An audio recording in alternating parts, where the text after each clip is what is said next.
Wetsuits. What thickness should I get? Should I wear a wetsuit even if I'm warm? How long should it be? What color should it be? What brand should I buy?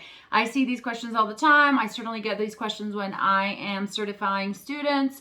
And so I thought, hey, you know what? We can answer these questions in like 5 minutes, maybe 6. All right, so first of all, wetsuit. What's a wetsuit? Wetsuit is an outfit made of rubber that has had air bubbles bubbled through it, and that keeps you warm underwater. The air bubbles have 2 effects. 1, they keep you warm, and 2, they make you more buoyant. They make you float more, which is one of the reasons you have to wear weights to get you down underwater. What thickness should you get? Well, what thickness exists? Let's start at about the thinnest level that usually divers will use. It's about 2.5 or 3 millimeters. You can then move up to a 5 millimeter. And then there's 7 millimeter wetsuits. Now, the thing about wetsuits is that the thicker they are, the more difficult they are to get into. I can attest to that. And the more weight you're going to need to keep you down. And also, the higher likelihood you're going to go overheat when you are at the surface wearing it. So you do have to kind of be careful what it is that you're going to buy.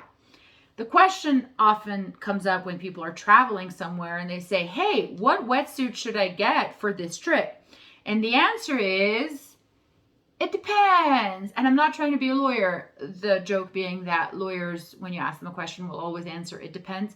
But it really depends, because it depends on you. It depends on how cold you get, how warm you stay, and that's something that only you know or you will figure out. So what do you do when you're trying to figure it out and you've never been somewhere?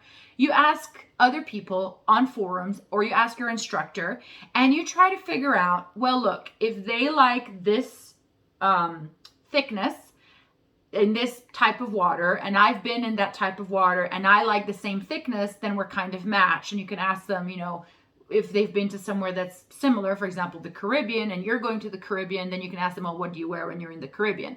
If you notice that they tend to stay really kind of with much thicker neoprene wetsuits, and then you will know, oh, they tend to get colder and I tend to get warmer, so I can ratchet it down a little bit. So those are ways that you can try to kind of figure it out. So I thought it would be helpful if I told you just my scale so that you can get an idea of, oh, okay, well, at least I know one person's suit selection, right? Let's start off with the fact that I am very happy in 2.5 millimeter wetsuits. I tend to not get cold basically anywhere we go. So now you know that. So in the Caribbean, I wear 2.5 millimeters. When we are in Hawaii, I mostly, when we're diving from shore, wear a 2.5 millimeter. When I am in Cozumel, Cancun, Playa del Carmen, I wear a 2.5 millimeter. When I am diving the cenotes in the Playa del Carmen area, I also wear 2.5 millimeters. I am basically a 2.5 millimeter girl kind of everywhere I go. But there are exceptions, and here are the exceptions, because this is where it gets interesting, right? When I was diving in Hawaii, and we take the boat, and we go out, and we go a little bit deeper than your typical reef dive, right? It's not a deep dive, but it is a little bit deeper. We're talking maybe we are going to 40, 45, 50 feet, right? Not that deep, but still getting there. I will wear a 5 millimeter. And I learned that kind of the hard way, because I was wearing my 2.5 millimeter. I'm always happy in it, great. And I'm out there and I realize, oh, we're in the middle of the Pacific. There are cold currents. This is kind of chilly. And then I knew. So I wear my 5 millimeter. Sometimes on night dives, especially if they're going to be kind of long and shallow. So it's counterintuitive, because I'm thinking, well, it's shallower, so I usually wear thinner suits, but we're going to be there a long time and it's nighttime. Then I will sometimes go up to a 5 millimeter just to make sure that I don't start getting a chill. One place where I absolutely needed a 5 millimeter was on the Atlantic coast of Uruguay. We were diving off of Punta del Este, and it was an amazing dive, incredible dive with sea lions.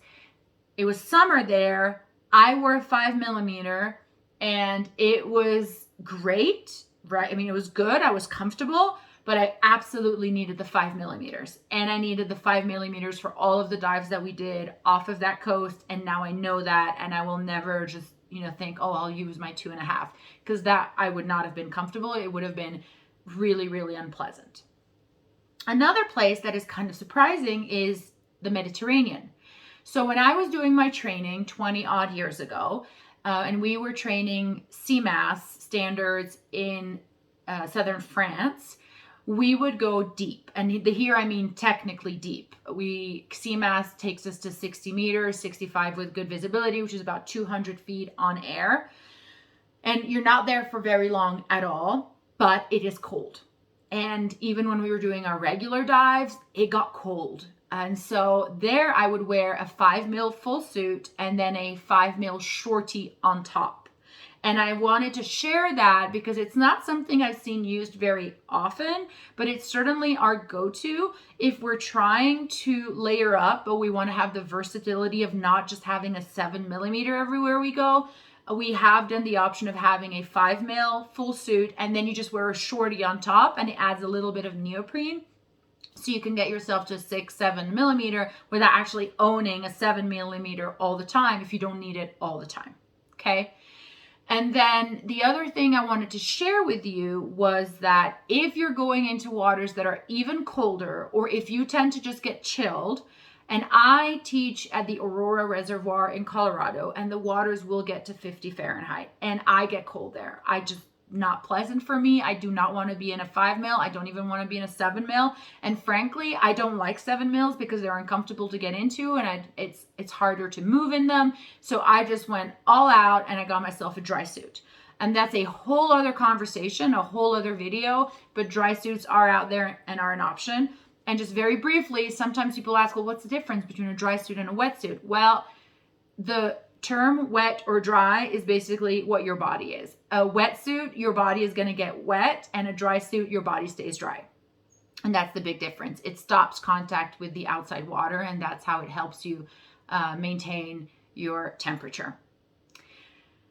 Lastly, should you wear a wetsuit even if you are not cold? Yes, always wear a wetsuit, even if you just wear a 1 millimeter, even if you're just wearing a 2.5 millimeter. Why? Because the wetsuit is not just protection against temperature. A wetsuit is also protection against scrapes, bumps, and stings. And you want that all the time when you're underwater. You can bump yourself up against a rock. You can find yourself in a bunch of jellyfish. You can bump yourself up against fire coral. I did that in Egypt. Do not recommend. 1 star. And you may have a difficult entry or difficult exit with rocks or pebbles or whatever it is. You don't know, right? That might happen. So a wetsuit is there to protect your skin and make sure that you do not get injured or stung. Little final example. We were in Hawaii and there were little jellies for sure. But the only place I got stung, which is the only reason I knew they were there because I couldn't see them, is because I was getting little love bites on my upper lip under my mask.